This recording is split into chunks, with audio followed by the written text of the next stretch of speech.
know what you're thinking. By very principle, you're probably getting tired of these films. Yet again, another live action film based on an animated classic. Now, it's directed by Jon Favreau, who previously directed another one of these films, The Jungle Book, which I actually really love. I actually really love The Jungle Book. I think it found enough new elements to explore while still maintaining the faithfulness to the original. And it's kind of unfortunate, but also not too unexpected, that with The Lion King, Favreau mostly plays it straight here. He plays it straight. He doesn't try to like dig too deep into any new territory here. It's mostly like the same Lion King we've seen before. Now, of course, everyone's going to be asking this question. Okay, if we're just redoing The Lion King, then what is the point? What are we adding to this?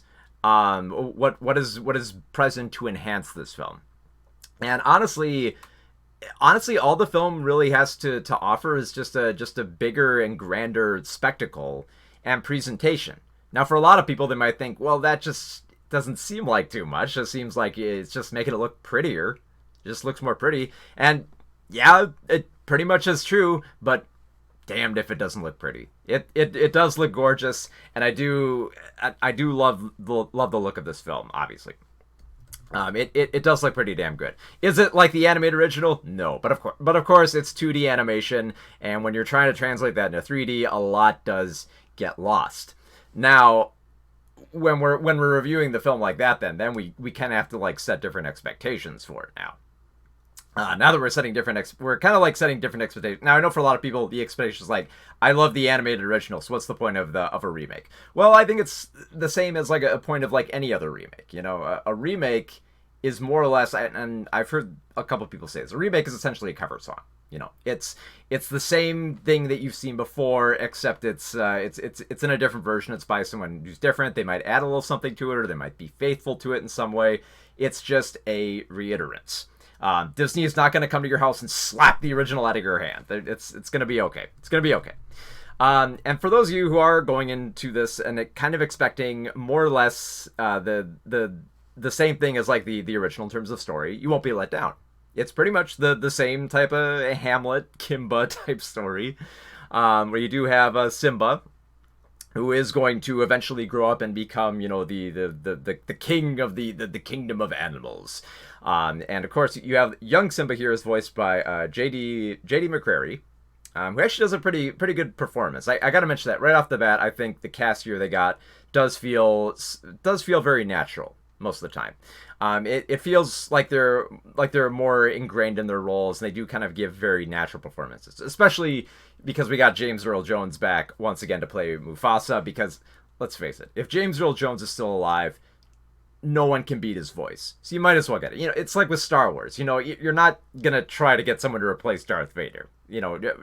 James Earl Jones will always be Darth Vader, and as long as he's alive, you should probably just go get him. And that's what we do with Mufasa, and he actually holds up. I was surprised how well James Earl Jones brings a lot of emotion to this performance. I thought he was just gonna like phone it in because the guy's old, but he goes for it.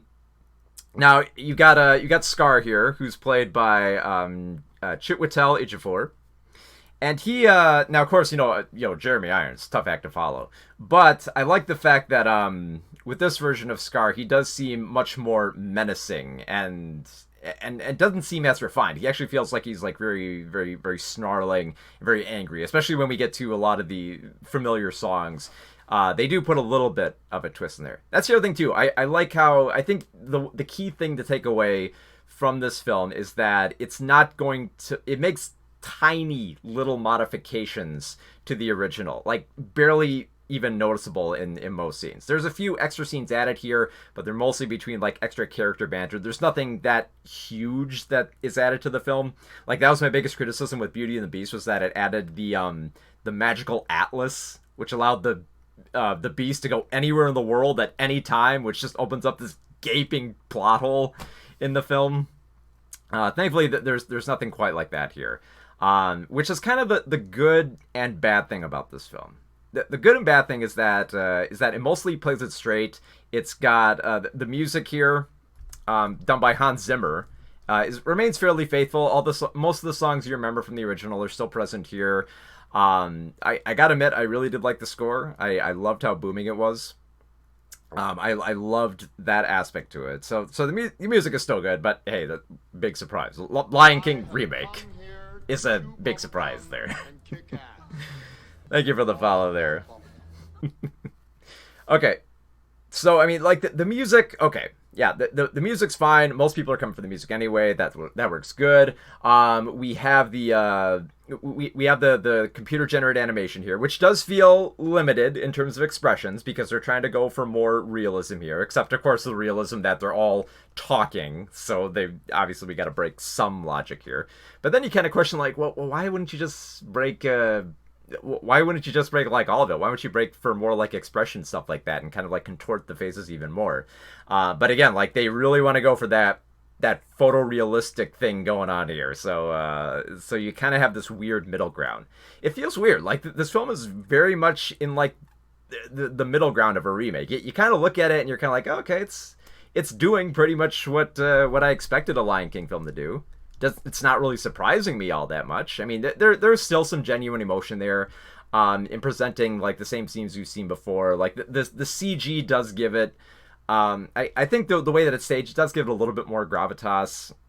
To have all that detail there, it does look pretty. It does look nice. I like the way they shoot this film. They do kind of mix it up. Like, yeah, there are some scenes that are shot for shot, but they do try to mix it up here and there. I do like the staging that they have here, the great lighting. And like I said, like the cast mostly sells it too. I mean, you have Billy Eichner as Timon, you have Seth Rogen as Pumbaa, and they have a decent chemistry. They have chemistry. Like my big worry was that they were gonna steal too much of the film, that they were gonna get in there and they were just gonna go nuts with the jokes here. But no, they actually keep it fairly earnest. They don't go too out of their way to make too many ridiculous jokes. In fact, one of the most outlandish jokes from the 1994 original, they do a very interesting change up here. Like for a lot of people, they remember there's a standout moment with Timon and Pumbaa. Not so much with the music. It comes during the climax. But they do switch it up just enough where I think, okay, that was a little bit clever. They added a little something here. And yeah, we have like I gotta admit, like, you know, it's hard to be too mad at the film for mostly just sticking to its guns. Like while I was watching this film, I kept thinking about like other remakes that have been mostly faithful. That didn't really add too much, but were still interesting. Kind of like 2005's The Producers.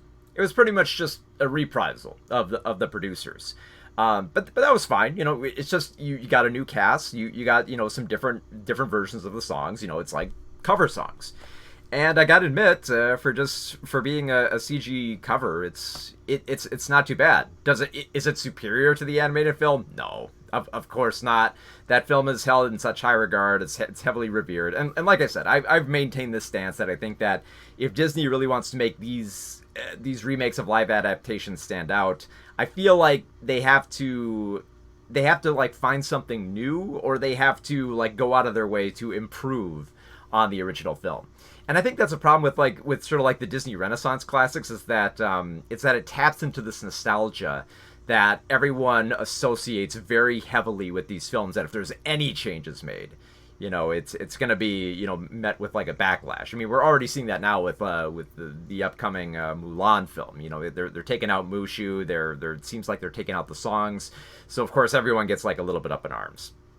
So there's not too many changes. Thankfully, though, I think that Lion King on its own, as long as, you know, since they're taking the same story, which is pretty much, you know, like a story of like pathos, you know, it's the old Hamlet thing, it mostly works. And it mostly works because of the presentation, because of the acting, from the voice cast. Yes, the expressions are limited, and there are a few times where you kind of stare at the animals, and it just kind of seems like there are times where it kind of feels like you're watching like an episode of like Planet Earth, and they just kind of like made the animals like talk. Like they kind of did this with I don't know how many people remember this. There's a parody of March of the Penguins called Farce of the Penguins, which pretty much just edited in like dialogue into nature footage of penguins.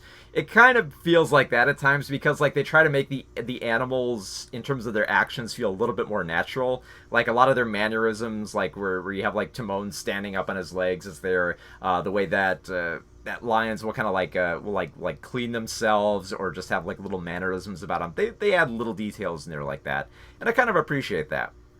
I kind of would have appreciated if they explored just a little bit more with this type of story, because it feels like there's something missing, especially since this film was like 2 hours. It feels like we should take a little bit more time to get to know some of these characters a bit more. Like I would have loved to have a bigger focus on Scar and his and his desire to rise to power. Like I feel like there should have been more of that here.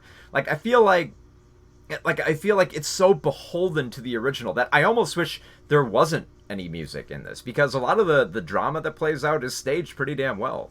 And I got, of course, they got to put the music in there because everyone's coming for that, because everyone remembers the Lion King music. That's what they want, and if you want that, sure, you'll get it. There are the other performances are not too shabby here. I mean, you got Keegan-Michael Key, you've got Eric Andre, of course, you got Beyonce Knowles as Nala. You got John Oliver as Zazu. There's a few little with these characters. There's a few little in jokes here and there. Like with John Oliver, they do make a one line that kind of alludes to his show just a little bit.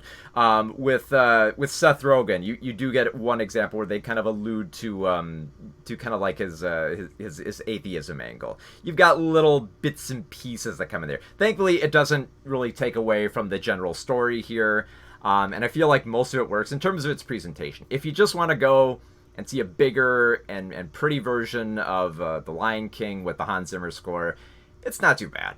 It gets the job done. I gotta admit, though, like, I really did appreciate the drama of the first half of the film, that when I got to the second half, which you kind of know where the film is going at this point, even if you don't really remember the 94 original, you can pretty much see where this is going, and you're just kind of like... I just kind of find myself going like, okay, I like the music, I like the characters, and I like the drama here, and I love the visuals, but can you... This didn't quite have to be 2 hours. You could kind of get going here, especially since you're just kind of reiterating pretty much the same story here. So in terms of, being a Disney remake, it's not too bad. It's not going to replace the original, nothing can, obviously. But if you just want to hear, a bigger version of the music, if you want to see some pretty visuals, and you pretty much just want to see The Lion King layered over, like, BBC documentary footage, can't go too wrong with it. So I wasn't too moved by it, but there were some bright spots here and there. So, for Disney's The Lion King 2019, to be precise, 3 out of 5 stars.